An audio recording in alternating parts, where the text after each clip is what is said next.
Hello, my name is Dr. Keisha Ashley, and I'm here with one of my very good friends and business partners, Mr. Mike Sims. He's also a mentor of mine for many, many years, and we're going to talk just a little bit today about getting to know him. He is the CEO and he is the founder of Mike Sims Worldwide, and it's always a pleasure to have an opportunity to speak with him. So, Mr. Sims, thank you so much for spending this time with me today. It's a privilege. It's a privilege. Absolutely. Good to see you. Good to see you as well. So let's take just a few minutes to talk about you. Who is Mike Sims? Everyone wants to know who is Mike Sims and what's going on with you. So if you would just start by telling us a little bit about where you're from. All right. Well, I am Mike Sims. That's who Mike Sims is. I'm glad to know that. Okay. Okay. So I'm Mike Sims. I'm originally from a small town, Opelika, Alabama. Okay. So I'm from Alabama. Went to high school at Opelika High School for a year. Ended up moving to another smaller town in Alabama, Sylacauga, Alabama. Ended up going to Sylacauga High School. I graduated from Sylacauga High School. And then, of course, moving on to college at Auburn University. And then, of course, after college, moving to Atlanta. So Atlanta is where I reside currently. Okay. Atlanta is where you reside currently. That's Okay. correct. Good information. A Okay. small town to big city. A small town to big city. Right. And a big city mindset. Big city mindset. Yeah. Okay. Opelika is a great place to live. Still have a home there. Sylacauga was a good place to live for 3 years in high school. But no, there's a lot of great friends, a lot of great relationships back in Sylacauga as well. But being from a small town, you kind of learn to appreciate the smaller things or the simpler things, people, relationships, just everybody knows each other in the community. Great place to raise families and things of that nature. So it's a great place to be from, and that's not a bad thing. It's not a bad thing. I try to go back to Opelika as much as I possibly can to visit my family who's still there, friends that I have there as well. But I love Atlanta. I love Atlanta. Okay. Well, now let's get to another $1 million question. Okay. So you are the CEO and the founder of Mike Sims Worldwide. Okay. How did you actually get started in business? That's what everyone wants to know. Well, I after college, I was a business finance major, and I went into finance. I had a quote-unquote good job out of college. They paid me $60,000 a year out of college, and I thought I was rich. It was great. It's the first time I had seen that type of money before in my life. But it was also the first time I was putting in 10, 12-hour days as well. And so I was thankful for my job, but I knew it had to be something more to life than this, than putting half. Think about it. If I'm working 10, 12 hours a day, that meant that company owned half my life. Yes. Because it's only 24 hours in a day. Now, math was my worst subject, but I do know 24 divided by 2 is 12. So they own half my life. And one day I met a gentleman who introduced me to my first business, or the first industry I was involved in. That's the network marketing industry. And it totally changed my life. I wasn't looking to get involved in network marketing. Being from a small town, when you talk about building a network marketing organization, we looked at things like that as it's a scam or some kind of scheme or some kind of trick or something. But my mentor helped me to appreciate that it's a very, very powerful business model.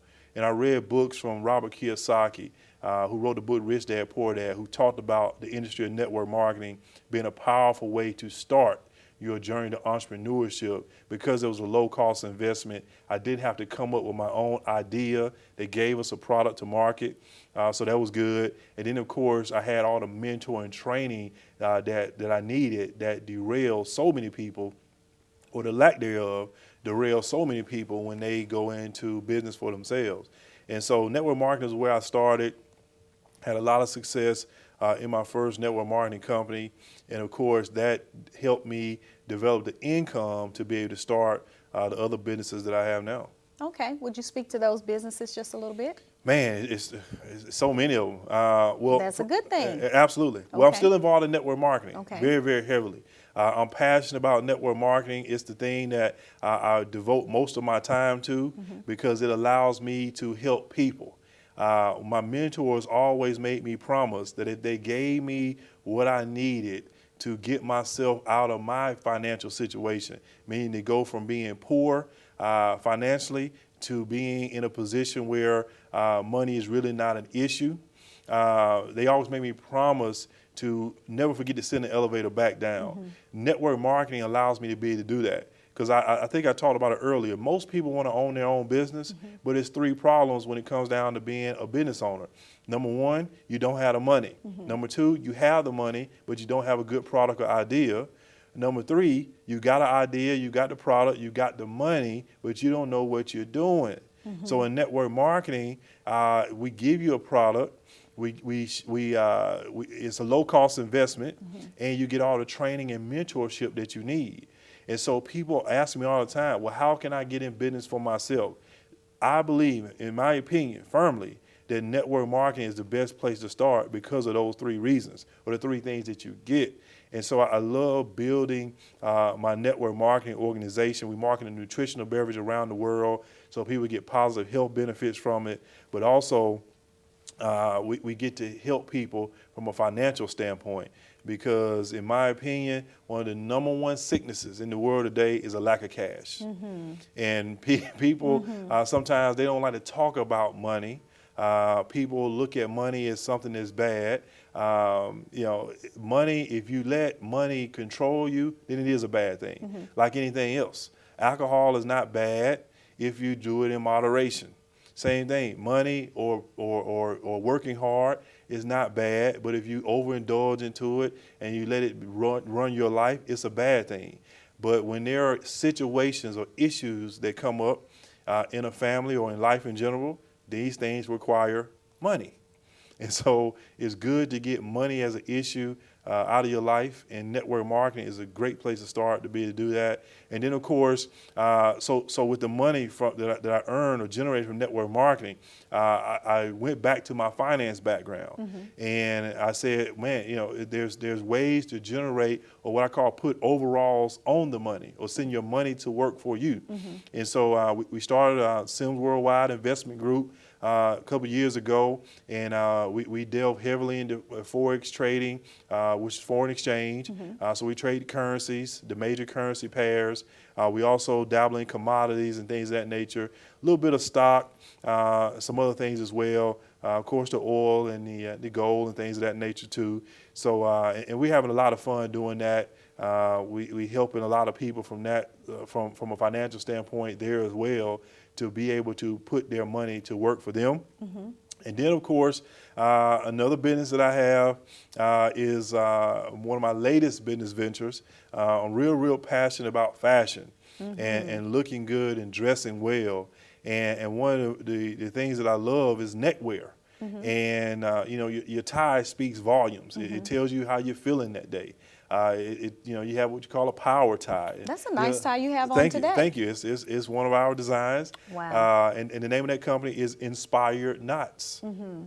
Inspired Knots, because your tie or how you're dressing inspires you inspires you to have a great day, inspires you to impact other people. It tells us a little bit about you and your personality. And so I have a business partner, Leslie Irizarry. She's my partner in that business. So we're both co-founders of that company, co-owners as well. But we're excited about a lot of big things coming on the horizon with that company. You can definitely visit our website, inspiredknots.com. In my opinion, we have the best neckwear available in the world today. Of course, so what does your tie say about you today? My tie about me today? Well, Yes. Of course, I picked this tie. I love this jacket, first of all. And then, of course, the purple tie is a power tie as well. The purples and the reds. And then, of course, this is a more professional look today with the simple pin dots. And so, you got to coordinate the colors. And then, of course, you also want to make a statement. So this is a power tie. Some people always also say that purple is associated with royalty. It is. Biblical. I wouldn't look at myself as someone that's royalty, but in my own world, I am. If I don't see myself or look at myself as someone important, then how can you expect other people to look at yourself as important as well? So very good. That was the inspiration today. Very good. Well, thank you so much. Now, Here's another $1 million question that everyone wants to know. So what does Mike Sims do for fun? And how Man. has your lifestyle changed since you've been able to experience so much success in your business ventures? Wow. Well, you know, it's to me, anything can be fun if you're doing it with the right people. You know, I'm not a real big fan of opera, but if I went to an opera with some people that's gonna laugh just as hard as I would, it'd be fun. But you know, I like anything really that that you know that you can get around some good, fun, positive people with. Now, a couple of things I don't like. I don't like heights. So you'll never see me doing anything like bungee jumping. I have no interest in going to the top of anything except a compensation plan or the top of a business world. So I don't want to do the top of nothing. So you know, I don't do anything dealing with heights for fun. You won't find me mountain climbing and that kind of stuff. I don't care who it's with. No helicopters? No helicopters. Okay. No. Planes? I do planes because it's the best way to travel. But do I like it? No. Okay. I don't like it at all, but it's a necessary evil, so to speak. But, you know, I like whitewater rafting. I mean, that was an exhilarating experience. I like any type of water sport, basketball, football. Although I'm getting a little older now, you can't move as fast as I used to, but I do enjoy sports. I enjoy reading, believe it or not. You know, it's something I detested when I was in school, but now I have a passion for reading. And it's really not a passion for reading, it's a passion for the results that I get from reading. And so, like I tell people all the time, you don't have to love what you do, you can love the result. You have to love hard work or smart work, you can love the outcome. And so, you know, the list is endless of things I do for fun. I love vacationing. I think that's important for that, to have that downtime, going to different islands, different countries, experiencing different cultures. One of the things on my list to do as soon as I possibly decide to is to learn Spanish. I think that's important. And then I want to learn Chinese. I think it's going to be important that we can do business with the Chinese and speak their language over the next couple of years. Okay. Now, we've talked a lot about you, about where you're from, but I know that there are 3 F's that are very important to you. And I know that you were always an excellent student in high school and in college, regardless to your, I guess, not really loving reading when you were in high school and college until you got out. But I know you were a great student. But 3 F's, faith, family, and finance. Right. Tell me about those. Well, I'm gonna digress a little bit. Okay. I was a pretty good student, but I did see some F's No, in no, high school. no. My math teacher would confirm it, and some of the people in my classes could confirm it. When they started adding X's and Y's, Wow. that's when I wondered why I was in the class. I understand. Because I didn't understand, you know, I didn't understand the purpose of it. Anyway, Okay. Faith, family, and finance. Finance. I think your personal faith, okay, is so important. If you don't have a great relationship with the Creator, if you don't have religious values, then I've never seen anybody accomplish anything great long term that don't have some type of root or foundation in the Bible, what it teaches. So it's very, very important. That personal faith is so important to have. It's the foundation for everything. You probably heard me many times say, or in the past say, that I think the greatest personal development book ever written is the Bible. Right. It's the foundation. Everything else that we read today comes from that, okay, or should. So your personal faith is important. Then of course your family is the second. Okay, you must concentrate or spend time with your family. So important to be able to do so, especially if you have children. It's important to spend that time with them. You know, as you get older, we get busy, but it's still important to take time to be able to spend with your parents and other siblings, because we don't know. You know, something could happen tomorrow, and that person is no longer here. Right. So always cherish those moments and allot the proper time to be able to spend with your family. And then, of course, finances is important as well, because what I found in life is if you get finance as an issue out of your life, you can concentrate more on faith and family. Because, you know, to be able to concentrate on faith takes time. But if you have finances taken care of, or residual income or business that's running with or without you, then you could be spending that additional time in your personal faith, with your family, being to take vacations where you want to go. I used to take a vacation, it was more of an accounting exercise, trying to figure out what I could afford to do and what I couldn't afford to do, convincing myself that I didn't want to do it when it was really my bank account made that decision. Right. You know, going on a 4 or 5 hour, 6 hour plane flight, and because finances was an issue, being someone 6'5", I have no business being on the window seat. Wow. So these types of things, your finances determines your lifestyle. And so life is something everybody has. Style is the way you get to live it. And money is not everything. It's nowhere near everything. Your personal faith and your family is so much more important than money. But at the end of the day, finances matter. Finances matter. I had a statement that I've been saying lately. It's all economics. Everything is. Everything is economics. What you can afford to eat is economic. Where you can afford to go, who you can afford to spend time with, what you can afford to spend time doing goes back to economics. And so take care of your finances so you can concentrate on the things that are more important.